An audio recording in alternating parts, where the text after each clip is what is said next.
Visual drive నేను పద్మ. తెలంగాణ రాజకీయాల్లో BC నినాదం ఇటీవల కాలంలో ప్రధాన రాజకీయ అస్త్రంగా మారింది.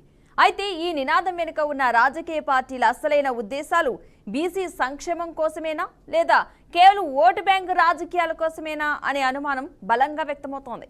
కాంగ్రెస్, బీఆర్ఎస్, బీజేపీ వంటి ప్రధాన పార్టీలు బీసీలకు 42% రిజర్వేషన్, స్థానిక సంస్థల్లో న్యాయమైన ప్రాతినిధ్యం, ఆర్థిక సాధికారత వంటి హామీలను ఇచ్చి బీసీ నినాదాన్ని ముందుకు తీసుకొచ్చాయి. అయితే ఈ పార్టీలు బీసీ సంఘాలు, నాయకులను తమ రాజకీయ ప్రయోజనాల కోసం వినియోగిస్తున్నాయనే అభిప్రాయం సామాజిక కార్యకర్తలు, విశ్లేషకులు అభిప్రాయాలు వ్యక్తం చేస్తున్నారు. 2023 అసెంబ్లీ ఎన్నికల సమయంలో కాంగ్రెస్ 42% బీసీ రిజర్వేషన్ హామీతో అధికారంలోకి వచ్చింది. కానీ ఈ హామీ అమలులో ఇప్పటికీ ఆలస్యం. కేంద్రంతో సమన్వయ లోపం కనిపించడంతో విమర్శలు ఎదురవుతున్నాయి. బీఆర్ఎస్ తమ పాలనలో బీసీలకు అమలు చేసిన సంక్షేమ పథకాలను ప్రస్తావిస్తూ కాంగ్రెస్ ను విస్మరిస్తోంది. ఇక స్థానిక ఎన్నికల్లో బీసీలకు 42% రిజర్వేషన్ అమలుపై చిత్తశుద్ధి చూపలేదని మరోవైపు బీఆర్ఎస్ ఆరోపిస్తోంది. జూలై 24న ఢిల్లీలో కాంగ్రెస్ నిర్వహించిన ధర్నా ఈ అంశాన్ని తిరిగి కేంద్రంగా నిలిపింది. బీసీ రిజర్వేషన్ బిల్లును 9వ షెడ్యూల్లో చేర్చాలని డిమాండ్ చేస్తూ కేంద్రం బీజేపీపై కూడా బీసీ వ్యతిరేకతను ఆరోపించింది. ఇదివరకే ఉన్న విమర్శలతో పాటు ఈ ధర్నాను రాజకీయ డ్రామాగా బీఆర్ఎస్ అభివర్ణించింది. కాంగ్రెస్ పై చిత్తశుద్ధి లేకపోవడం, సమన్వయం లోపించడం జరుగుతుందని బీఆర్ఎస్ మండిపడుతోంది. కాంగ్రెస్ ప్రభుత్వం గతంలో బీఆర్ఎస్ అమలు చేసిన బీసీ సంక్షేమ పథకాలను నిలిపివేసిందని కేటీఆర్ ఆరోపించారు. ఈ రాజకీయ దృష్టికోణాల్లో బీసీ నినాదం ఓట్ల కోసం ఉపయోగించే ఒక సాధనంగా మారిందన్న అభిప్రాయం బలపడుతోంది. ఢిల్లీ ధర్నా ద్వారా కాంగ్రెస్ బీసీ ఓటర్లలో సానుకూల భావన కలిగించాలనుకునే ప్రత్యామ్నాయమే కాకుండా ప్రత్యర్థులపై ఒత్తిడి తెచ్చే వ్యూహాన్ని కూడా అమలు చేస్తుంది. కానీ బీసీ రిజర్వేషన్ బిల్లు ఆమోదం, హామీల అమలు లేకపోతే ఈ వ్యూహం బలహీనపడే ప్రమాదం ఉంది. గతంలో బీఆర్ఎస్ హయాంలోనూ అమల్లో లోపాలు ఉన్నట్లు బీసీ సంఘాలు విమర్శించగా ఇప్పుడు ఆరోపణలు కాంగ్రెస్ పై మెలుస్తున్నాయి. సమగ్రంగా చూస్తే బీసీ నినాదం తెలంగాణ రాజకీయాల్లో ప్రభావవంతమైన ఆయుధంగా మారినప్పటికీ దాని విజయాన్ని మార్చే అంశం మాత్రం పార్టీలు తీసుకునే చట్టపరమైన, పారదర్శకమైన చర్యలపైన ఆధారపడి ఉంటుంది. కాంగ్రెస్ ఢిల్లీ ధర్నా ఒకవైపు బీసీ సమాజంలో తమ బలాన్ని మెరుగుపరచాలన్న రాజకీయ ప్రయోజనంగా కనిపిస్తుండగా, ఇతర వైపు బీజేపీ, బీఆర్ఎస్లను ఒత్తిడిలోకి తేవాలనే వ్యూహంగా కూడా కనిపిస్తోంది. అయితే బీసీ సమాజానికి హామీల అమలు జరిగితేనే ఈ నినాదం సార్థకమవుతోంది. లేకపోతే బీసీలు రాజకీయ వ్యవస్థ పట్ల నమ్మకం కోల్పోయే ప్రమాదం కూడా ఉందంటున్నారు రాజకీయ విశ్లేషకులు. తెలంగాణ రాజకీయాల్లో బీసీ నినాదం మదిలో ఉన్న మరో అంశం బీసీల విస్తృత వర్గీకరణ. బీసీలను ABCD కేటగిరీలుగా విభజించి ఉపవర్గాలకు ప్రత్యేక ప్రాధాన్యం ఇవ్వాలనే డిమాండ్లు బలంగా వినిపిస్తున్నాయి. కొన్ని సంఘాలు తమ వర్గాలు సరైన ప్రాతినిధ్యం లేక ఇబ్బందులు పడుతున్నాయని ఆరోపిస్తున్నాయి. ఇటువంటి వర్గీకరణపై ప్రభుత్వం స్పష్టత ఇవ్వకపోవడం వర్గాల మధ్య విభజన మరింత పెరిగే ప్రమాదం ఉందని సామాజిక శాస్త్రవేత్తలు హెచ్చరిస్తున్నారు. రాజకీయ పార్టీలు ఉపవర్గాల మద్దతు కోసం వేర్వేరు హామీలు ఇస్తుండడం వల్ల మొత్తం బీసీ సమాజం సమగ్రంగా న్యాయం పొందాలన్న లక్ష్యం దూరమవుతుందన్న విమర్శలు వస్తున్నాయి. ఇక యువ బీసీ నేతల పాత్ర కూడా ఇప్పుడు గణనీయంగా మారుతోంది. సామాజిక మాధ్యమాల ద్వారా యువ నేతలు ప్రజలకు బీసీల సమస్యలు అందించడానికి ప్రయత్నం చేస్తున్నారు. కొత్త తరహా శైలిలో ప్రచారం, ఉద్యమాల ద్వారా బీసీ నినాదానికి కొత్త ఉత్సాహాన్ని తీసుకొస్తున్నారు. అయితే వారి స్వతంత్ర వైఖరిని కొన్ని పార్టీలు అణిచివేయాలని ప్రయత్నాలు చేస్తున్నాయన్న ఆరోపణలు ఉన్నాయి. యువ నేతలు తాము నిబద్ధంగా పనిచేస్తే బీసీ ఉద్యమం కొత్త దిశలో సాగే అవకాశం ఉందని విశ్లేషకులు అభిప్రాయపడుతున్నారు. యువత శక్తిగా మారితేనే బీసీలకు దీర్ఘకాలిక ప్రయోజనం కలుగుతుంది అనేది సామూహిక అభిప్రాయం. ఇతర రాష్ట్రాల్లో బీసీలకు సంబంధించిన రాజకీయం కూడా తెలంగాణపై ప్రభావం చూపిస్తోంది. బీహార్, మహారాష్ట్ర, తమిళనాడు లాంటి రాష్ట్రాల్లో బీసీలకు ప్రత్యేక కమిషన్లు, బలోపేత కార్యక్రమాలు జరుగుతున్నాయని బీసీ సంఘాలు పేర్కొంటున్నాయి. అదే సమయంలో తెలంగాణలో మాత్రం బీసీల పట్ల ప్రభుత్వాల తీరులో చిత్తశుద్ధి కనిపించడం లేదన్న అభిప్రాయాలు పెరుగుతున్నాయి. ఇతర రాష్ట్రాల మాదిరిగా తెలంగాణలో కూడా బీసీలకు ప్రత్యేక కమిషన్ ఏర్పాటయ్యే వరకు ఉద్యమాలు కొనసాగుతాయన్న సంకేతాలు ఉన్నాయి. కేంద్రం, రాష్ట్రాలు ఇద్దరూ బాధ్యత తీసుకుని పారదర్శకత చర్యలు చేపట్టకపోతే బీసీ వర్గాల్లో తీవ్ర అసంతృప్తి తలెత్తే ప్రమాదం ఉంది.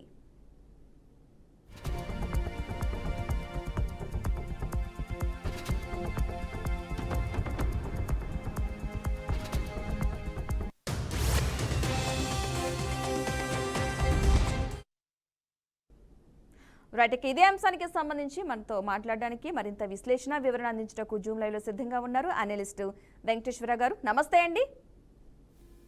నమస్తే అండి. ఓకే.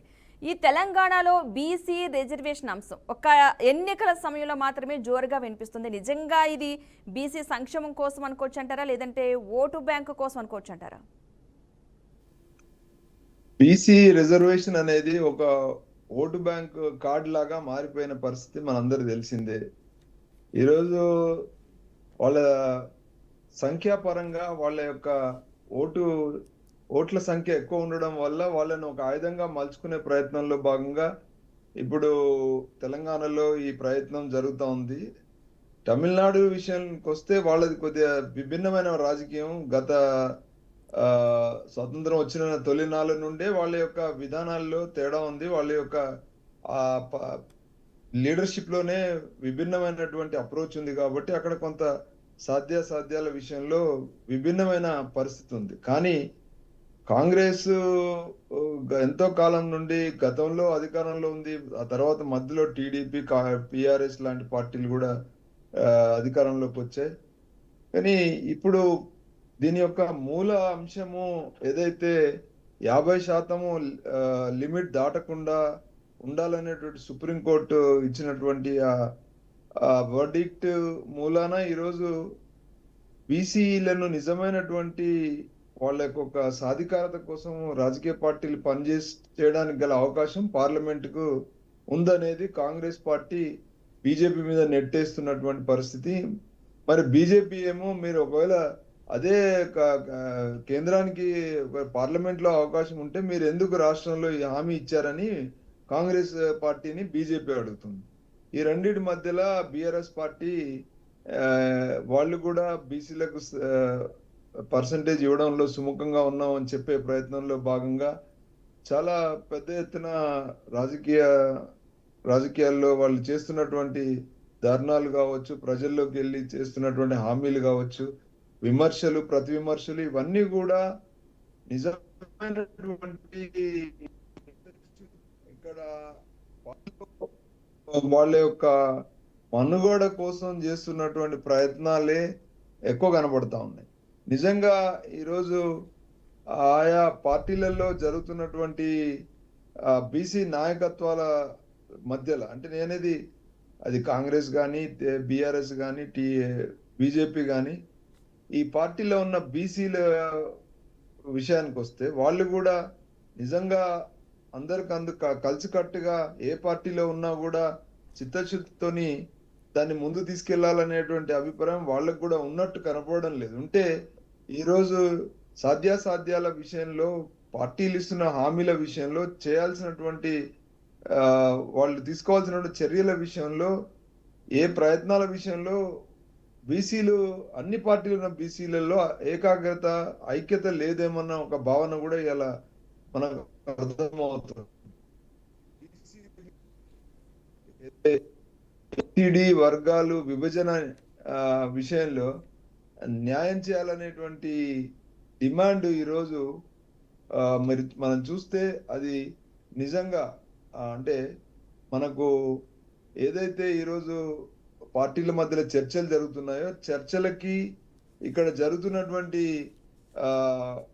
ఈ వాస్తవికతకు చాలా వ్యత్యాసం ఉంది. మనం మొన్నే చూసాము, ఇప్పుడు ఢిల్లీలో ధర్నాకు దిగినట్టు కాంగ్రెస్ పార్టీ మరి పార్లమెంట్ లో ఇక్కడ 8 మంది ఎంపీలు వీళ్ళకున్నారు, 8 మంది ఎంపీలు వాళ్ళకున్నారు. మరి ఈ విషయంలో ఈ పార్లమెంట్ లో చర్చ కోసము మరి పూనుకుంటే కాంగ్రెస్, బీజేపీ రెండు కలిస్తే ఇమ్మీడియట్ గా తెలంగాణలో బీసీ రిజర్వేషన్ కి అవకాశం, అట్లీస్ట్ ఒక ప్రయత్నం జరుగుతుంది.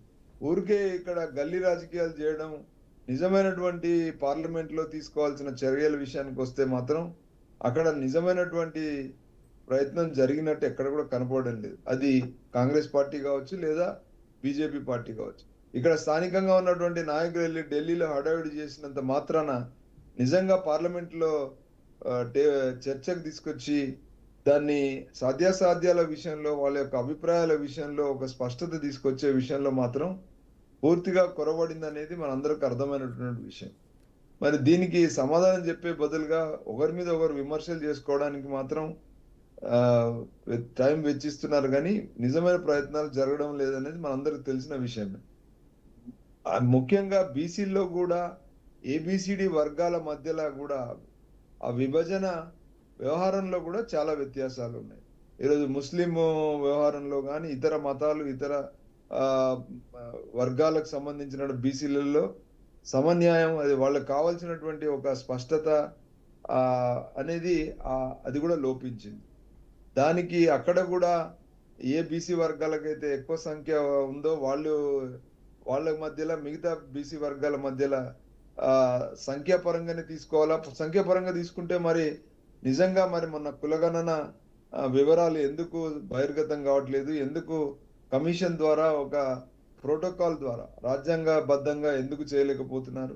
చేస్తే అది బహిర్గతం ఎందుకు చేయలేకపోతున్నారు? దాని మీద ఎందుకు న్యాయబద్ధమైన చట్టబద్ధమైన చర్యలు చేపట్టడం లేదని ప్రశ్నకు సమాధానం ఇప్పటివరకు రాష్ట్ర ప్రభుత్వం ఇవ్వకపోవడం, మరి నిజంగా ఈ కుల గణాంకాల ప్రాతిపదికన అక్కడ పార్లమెంట్ లో వీటికి ఎంతవరకు నిజమైన న్యాయబద్ధత చట్టబద్ధత ఉందనే దాని మీద కూడా స్పష్టత లేకపోవడం, ఇవన్నీ వ్యవహారాలు చూసుకుంటే ప్రభుత్వం ఒక పక్కన రాష్ట్రంలో ఉన్న ప్రభుత్వం, కేంద్రంలో ఉన్న ప్రభుత్వం, అపోజిషన్ పార్టీలు వాళ్ళ యొక్క రాజకీయ మనుగడ కోసం పార్టీల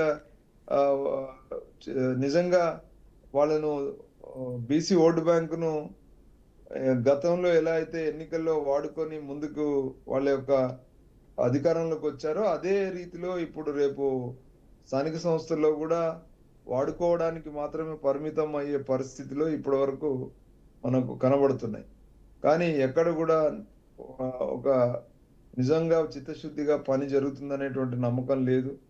మరి రేపొద్దున స్థానిక సంస్థల్లో మరి ఏ పార్టీలు ఏ రకంగా, ఒక పక్కన కాంగ్రెస్ అంటుంది మరి మేము హైయెస్ట్ మేము ఇస్తాము స్థానిక సంస్థల్లో బీఫామ్లు అంటుంది. కానీ అది చట్టబద్ధత కాదు కదా అనేది మిగతా పార్టీలు వాదిస్తున్నటువంటి విషయం. అది మ్యాండేట్ కాదు కదా, అది అక్కడ స్థానికంగా అన్ని బీసీ సంఘాలకు ఆ నాయకత్వం మరి ఉందా, ఉంటే మరి వాళ్ళు నెగ్గే పరిస్థితిలో ఉన్నారా? ఎందుకంటే సీట్లు ఇవ్వడం ఒక ఎత్తు అయితే ఆ పార్టీని కాపాడుకొని నెగ్గించుకోవడం అనేది ప్రధాన అంశంగా మారింది. ఆ ప్రధాన అంశానికి మూలం పార్టీ మనుగడే కాబట్టి పార్టీ మనుగడకు ఉన్నటువంటి ప్రాధాన్యత బీసీ సంఘాల న్యాయం జరగాలి, బీసీలకు రాజ్యాధికారం ఇవ్వాలి అనేటువంటి విషయంలో మాత్రం ఏ ఒక్క పార్టీకి చిత్తశుద్ధి లేదు. మరి దీని విషయంలో కేంద్ర రాష్ట్ర ప్రభుత్వాలే కాదు, అన్ని వర్గాలు అన్ని పార్టీలలో ఆ క్లారిటీ తీసుకురావడానికి కోసం జరుగుతున్న ప్రయత్నాల్లో కూడా చాలా లోపాలు ఉన్నాయని చెప్పుకోవచ్చు. మరి నిజమైనటువంటి సాధ్యాసాధ్యాల విషయంలో చర్చించడానికి ఉన్న నిజమైనటువంటి అడ్డంకుల విషయంలో ఇప్పటివరకు కూడా చర్చ జరగలేదు. ఒక పక్కన ఓటు బ్యాంక్ రాజకీయాలను వ్యతిరేకించి వాస్తవాలు మాట్లాడే దమ్ము ధైర్యం ఏ పార్టీకి ఏ నాయకత్వానికి లేకపోవడం కూడా ఇందులో మరో కారణంగా మనం చూస్తా ఉన్నాం. ఎందుకంటే ఇదంతా కూడా స్వయం కృపారాధంగా మారింది. ఇది వాళ్ళ యొక్క గతంలో తీసుకున్నటువంటి ఈ బీసీ నినాదం ద్వారా వాళ్ళు లాభపడి పార్టీలు అధికారానికి రావడానికి వాడుకున్నటువంటి పరిస్థితిని ఈరోజు అధిగమించి వాస్తవాలు చెప్పే పరిస్థితి కూడా వాళ్ళ దగ్గర లేకపోవడం కూడా ఇక్కడ ఒక ప్రధాన అంశంగా మనం చూడాలి. అయితే ఇక్కడ మరి ఇంకెంతకాలం ఈ రకంగా మీరు నడుపుకుంటారు? ఈరోజు తెలంగాణ ప్రాంతంలో దాదాపు 1,00,000కు పై చిలుకు నాయకత్వాలు ఈరోజు అధికారం, రేపు ఎన్నికల తర్వాత వార్డు స్థాయిలో, సర్పంచ్ స్థాయిలో, ఎంపీటీసీ జెడ్పీటీ స్థాయిలో వాళ్ళ అధికారాలు చేపట్టి ఆ యొక్క వర్గాలకు న్యాయం చేయాలనుకున్నప్పుడు మరి వాళ్లకు రాజ్యాంగపరంగా చట్టపరంగా అధికారంలో ఉన్న ప్రభుత్వాలు ఏ విధంగా వాళ్ళకు న్యాయం చేస్తాయి అనేటువంటి విషయానికి వస్తే ఇప్పటివరకు కూడా ఏమి వాళ్ళ క్లారిటీ లేకపోవడం అనేది, ఈ ఎన్నికలు కూడా ఈ రకంగానే జరిగిపోతే గడిచిపోతాయి అనేటువంటి ఒక అపనమ్మకం ఈ బీసీ సంఘాల్లో రావడం, దీని మూలాన ఒక నైరాశ్యానికి కూడా దారితీసే పరిస్థితి ఉంది. మరి కొంతమంది విశ్లేషకులు విమర్శకులు అడుగుతున్నటువంటి ప్రశ్నలు ప్రధానంగా మరి గతంలో బీసీ ప్రాతిపదికనే అధికారానికి వచ్చినటువంటి యూపీ అంటే కొన్ని రాష్ట్రాల్లో, యూపీ లాంటి రాష్ట్రాలు ఎక్కడైతే మాయావతి లాంటి వాళ్ళు లేదా లల్లు ప్రసాద్ లాంటి యాదవ్ లాంటి వాళ్ళు ఎక్కడైతే బీహార్లో, ఇలాంటి చాలా రాష్ట్రాల్లో అధికారానికి వచ్చినప్పుడు ఎందుకు ఇలాంటి చర్యలు చేపట్టలేదు అని ప్రశ్నకు కూడా ఈరోజు సమాధానం లేకపోవడం, అసాధ్యాసాధ్యాల మీద ఈరోజు చాలా పెద్ద ఎత్తున వెస్ట్ బెంగాల్ లాంటి రాష్ట్రాల్లో కూడా ఎక్కడైతే లెఫ్ట్ పార్టీల ప్రభావం ఉండి అక్కడైతే ఈ అణగారిన వర్గాలకు రాజ్యాధికారం ఇచ్చేటువంటి ఆయా వర్గాలు ఆయా రాష్ట్రాల్లో కూడా ఎందుకు బీసీ వర్గాలకు ఏదైతే వెనుకబడిన వర్గాలకు ఎందుకు ప్రాధాన్యత ఇవ్వలేదనంటే ఇక్కడ రాజకీయ పార్టీలలో ఉన్న డొల్లతనం, రాజకీయ పార్టీల్లో తీసుకున్న నిర్ణయాలు, రాజకీయ పార్టీల నాయకత్వాల, బీసీ సంఘాల ద్వారా వస్తున్న నాయకత్వాల బలహీనత కూడా ఇక్కడ మనకు ప్రధానంగా కనబడతాం. సో ఇవన్నిటి మూలాన తెలంగాణలో కూడా ఈ రేపొద్దున బీసీ రిజర్వేషన్ బలపడుతుంది అనేటువంటి నమ్మకం అయితే ఇప్పటి వరకు కలగలేదు. 42% అనేది అది ఒక అంటే ఒక మిద్దెలాగానే మారిపోయి నిజంగా అది ఎప్పుడో జరుగుతుంది అనేటువంటి ఒక నైరాశ్యం కలిగేటువంటి పరిస్థితి మనకి ఇప్పటివరకు కనబడతాం. అంటే ఈ బీసీ 42% ఆర్డినెన్స్ నాటకంగా అభివర్ణించిన బీఆర్ఎస్ ఇప్పుడు బీఆర్ఎస్ అధినేత కేసీఆర్ రాష్ట్రపతిని కలవడానికి వెళ్తున్నారు. ఈ బీసీ రిజర్వేషన్ల అంశానికి సంబంధించి మాట్లాడడానికి అపాయింట్మెంట్ కోరడం కూడా జరుగుతుంది. సో వీళ్ళు కూడా ఒక రాజకీయ పావు కలుగుతున్నారని అనుకోవచ్చు. ఎందుకంటే గతంలో ఈ 42% ఆర్డినెన్స్ అనేది ఒక నాటకం అని చెప్పారు బీఆర్ఎస్ వర్కింగ్ ప్రెసిడెంట్ కేటీఆర్. ఈ నేపథ్యంలో ఇప్పుడు అధినేత అక్కడికి వెళ్తున్నారు కాబట్టి అపాయింట్మెంట్ కోరడం జరిగింది కాబట్టి అంటే వాళ్ళ వాదన ఏంటంటే మేము అధికారంలో ఉన్నప్పుడు ఏదో 2 చర్యలు చేపట్టామని, ఒకటి మహిళలకి 50% ఇచ్చాము అనేది ఒకటి చెప్తూనే బీసీలకి మేము మార్కెటింగ్ వ్యవస్థలో కొన్ని రంగాల్లో మేము ఇచ్చామంటున్నారు. వాళ్ళు అప్పుడు వాళ్ళు కూడా అధికారం ఉన్నప్పుడు కేంద్రం మీదనే పెట్టారు. ఎందుకంటే కేంద్రము సహకారం లేనిది కాదనేది ఇక్కడ వాస్తవం. మరి కేంద్ర వాస్తవం ఇప్పుడు మరి మీరెందుకు హామీలు ఇస్తున్నారు, మీరెందుకు ఆ విషయాన్ని బలంగా చెప్పి కేంద్రంలో ద్వారానే సాధ్యమవుతుందని చెప్పే ప్రయత్నం జరగలేదు. మేము చేస్తామని ముందు ఎన్నికల ముందు చెప్పడం, ఇచ్చిన తర్వాత మరి కేంద్ర అధికారంలో ఎవరుంటే వాళ్ళ మీద తోయడం. మరి ఆ అధికారంలో ఉన్న కేంద్ర పార్టీలు కూడా ఎందుకు వాళ్ళు కూడా బీసీ నినాదం పెట్టుకొని ఇప్పుడు రిజర్వేషన్ పేరు చెప్పుకొని అధికారంలోకి వస్తున్నారు. మరి వాళ్ళు మీరు కలిసి ఎందుకు దీన్ని బలపరచరు అనే దానికి మాత్రం ఎవరు సమాధానం చెప్పడం లేదు. ఈరోజు కేసీఆర్ గారు కూడా రాష్ట్రపతిని కలవడంలో ప్రధాన అంశం ఏంటంటే ఇప్పుడు ఈ ఎన్నికల్లో మరి బీసీలకు సమాధానం చెప్పాలి కాబట్టి మేము కూడా వెళ్ళాము, కలిసాము అని చెప్పే ప్రయత్నం జరుగుతుంది. కానీ నిజమైనటువంటి వాళ్ళు ఎందుకు రాష్ట్రపతి దగ్గర పోతున్నారంటే మాకు ఎవరు ఎంపీలు లేరు, ఎంపీలు అందరూ మాకు మొన్న ఎన్నికల్లో మాకు ఎవరిని కూడా ఎంపీలు ఇవ్వలేదు, ఎంపీలు మాకు ఇచ్చింటే మేము పార్లమెంట్ లో లేవనెత్తే వాళ్ళం అనేటువంటి ఒక నినాదం కూడా వాళ్ళు చెప్తా ఉన్నారు. సో ఎన్ని అంశాల మీద వాళ్ళు మాట్లాడుతూ నేను రాష్ట్రపతిని ప్రయత్నం చేస్తామని చెప్తా ఉన్నారు. సో ఇవి కూడా ఏంటంటే ఓకే ఎవరి ప్రయత్నం వాళ్ళు చేస్తా ఉన్నారు, మా ద్వారా వస్తుంది రావాలనే ఒక వ్యవహారం మాట్లాడుతున్నారు. కానీ అందరికందరు కలిసి మరి ఎందుకు దీన్ని ముందుకు తీసుకెళ్లి సాధించలేకపోతున్నారు అనే దానికి మాత్రం ఎవరు సమాధానం చెప్పే పరిస్థితి లేదు. ఇంకెంతకాలం వేచి కూడా సమాధానం లేదు. అంటే రాజకీయ పార్టీల హామీలు పలుమార్లు ఇలా వాయిదా పడడం వల్ల బీసీ వాళ్ళకి అంటే ఇవి రాజకీయ పార్టీల మీద నమ్మకం కోల్పోయే ప్రమాదం లేకపోలేదంటారా? ఇలా పదే ప్రతి ఒక్క పార్టీ అడిగే క్వశ్చన్ అదే అయినా సరే ఒకరి మీద ఒకరికి నెపం నెట్టే ప్రయత్నం చేస్తున్నారు కాబట్టి. అంటే బీసీలు ఈరోజు రాజకీయ పార్టీలు బీసీ నినాదంతోనే ఓడగొట్టే పరిస్థితి ఉందా అంటే దానికి ఆ పరిస్థితి ఉంటే పార్టీలన్నీ భయపడతాయి. అంటే బీసీ నాయకత్వం అంత బలంగా మీరు మాకు బీసీ రాజ్యాధికారం ఇవ్వకపోతే మనం ఓడగొడతాం అనేటువంటి మాట చెప్పినప్పటికీ నిజంగా అమల్లో ఓటర్లు అందరినీ ఇన్ఫ్లుయెన్స్ చేసి ఆ నినాదం మీద ఓడగొడతారనేటువంటి ప్రశ్న వేస్తే అది ఆ పరిస్థితి ఉంటే డెఫినెట్ గా పార్టీలు భయపడి మెడలోంచి పనిచేసే వాళ్ళేం. కానీ ఆ పరిస్థితి లేదు అనేది ఇప్పుడు అర్థమవుతుంది. ఉంటే ఎందుకు తాత్సారం చేస్తాయి రాజకీయ పార్టీలు అనేది కూడా ఒక ప్రశ్న. ఇక్కడ ఈ ప్రశ్నకి సమాధానం బీసీ సంఘాలు చెప్పాలి. మీరు ఇంత నినాదం చేస్తున్నా ఎందుకు వాళ్ళు ఎందుకు తాత్సారం చేస్తున్నారు అంటే మీలో కూడా ఆ నాయకత్వ లోపం కొంత ఐక్యంగా పోరాడేటువంటి లోపాలు ఉన్నాయి. మరి తమిళనాడు లాగా కింది ఓటు బ్యాంకులు అన్నిటినీ దాని ప్రాతిపదికనే నిలబెట్టి ఓట్లు వేయించే పరిస్థితి ఉందా అని ప్రశ్నకు సమాధానం వాళ్ళు చెప్పాలి. ఎందుకంటే ఉంటే మరి ఈ రాజకీయ పార్టీలు ఎందుకు ఇంత దారుణంగా వ్యవహరిస్తాయనే దానికి సమాధానం దొరుకుతుంది మనకు. అంటే ఇక్కడ ఏంటంటే ఇతర రాష్ట్రాల్లో బీసీల కోసం ఏర్పాటైన ఈ కమిషన్లు తెలంగాణలో ఎందుకు ఏర్పడలేదు అనే ఒక క్వశ్చన్ అయితే బాగా ఉత్పన్నం అవుతుంది కదా. మరి దీన్ని ఏ విధంగా చూడాలంటారంటే ఇక్కడున్న బీసీల మధ్య సమైక్యత లేకపోవడం, యువత కూడా ఈ మధ్య కాలంలో చాలా చురుగ్గానే పాల్గొంటున్నారు కాబట్టి. అంటే ఇప్పుడు బీసీ నినాదంతోనే ఓట్లు పడతాయనే ఒక భావన పార్టీలో లేకపోవడం. మిగతా ఎన్నో విషయాలు ఉన్నాయి. మేము ఫీబీ స్కీమ్స్ ఇస్తున్నాము, ఇంకా మిగతా అంశాలు ఉన్నాయి చాలా. ఓన్లీ బీసీల నినాదంతోనే, ఒకవేళ బీసీల నినాదం గెలిచే అంటే ఓడిపోతాము బీసీ ఇవ్వకపోతే అనే భావన ఉంటే ఖచ్చితంగా వీళ్ళందరూ ఇవ్వాల్సిన పరిస్థితిలో ఉండేదేమో. కానీ అది లేదని మనకు అర్థమవుతుంది. ఎందుకంటే బీసీలందరూ కూడా ఈ రోజు ఆ బీసీల మధ్యలో ఏబిసిడి మధ్యలో కూడా కొంత వ్యత్యాసాలు ఉన్నాయి.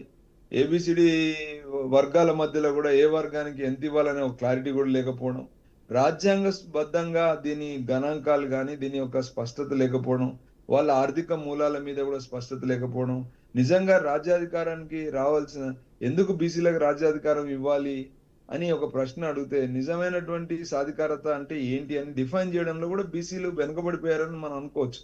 నిజమైనటువంటి కొద్దిమంది మీడియాలో కొద్దిమంది బీసీ నాయకులు చేస్తున్న హడావిడి పూర్తిగా ఓట్ బ్యాంక్ గా మారే పరిస్థితి తీసుకొచ్చే పరిస్థితి ఉంటే పార్టీలు ఎందుకు భయపడవు, ఎందుకు దీని మీద పనిచేయవు అనే ప్రశ్నకి సమాధానం బీసీ నాయకులు చెప్పే పరిస్థితిలో లేరు. అందుకని యువత వచ్చినా కొద్దిమంది వచ్చినా ఈ హడావిడి చేసినా వాళ్ళ యొక్క ఓటు బ్యాంకు కొన్ని సందర్భాల్లో కాంగ్రెస్ లాంటి పార్టీ పూర్తి ఇప్పుడున్న స్థానిక సంస్థలు బీసీ చుట్టే తిప్పినప్పటికి కూడా వాళ్ళు ఎవరు దీని ద్వారా పూర్తిగా బీసీలకు న్యాయం జరుగుతుందని నమ్మకం లేదు. ఎందుకంటే ఇందులో అన్ని పార్టీలు కూడా ఓటు బ్యాంకుకి ఇచ్చిన ప్రాధాన్యత నిజమైన సాధికారతకు ఇవ్వడం లేదనేది స్పష్టంగా అర్థమవుతుంది. ఇచ్చే పరిస్థితి లేదనేది కూడా మనకు అర్థమవుతుంది. లేకపోవడానికి 2-3 కారణాల్లో బలమైన కారణం ఏంటంటే ఓటు బ్యాంకు మొత్తము బీసీ చుట్టే తిరుగుతుందా అని ప్రశ్నిస్తే దానికి సమాధానం చెప్పే పరిస్థితి బీసీ నాయకులు లేరు అనేది కూడా అర్థమవుతుంది. Okay, right. థ్యాంక్ యూ అండి వెంకటేశ్వర గారు, మంచి వివరణ విశ్లేషణ అందించినందుకు. రైట్, మొత్తంగా చూస్తున్నాం ఈ బీసీ రిజర్వేషన్ అంశం అయితే చాలా హాట్ టాపిక్ గా మారింది అనుకోవాలి. ఏ పార్టీకి ఆ పార్టీ ఓటు బ్యాంక్ గా చూస్తున్నాయి తప్ప నిజంగానే ఆ బీసీ రిజర్వేషన్ అంశం కొలుక్కు వస్తుందా, దీనిపై నిజంగానే అనుకున్నట్టుగా 42% రిజర్వేషన్ బీసీలకు దక్కుతుందా లేదా వేచి చూద్దాం. ఇది వాళ్ళ special drive. Keep watching BRK news Telugu సత్తా.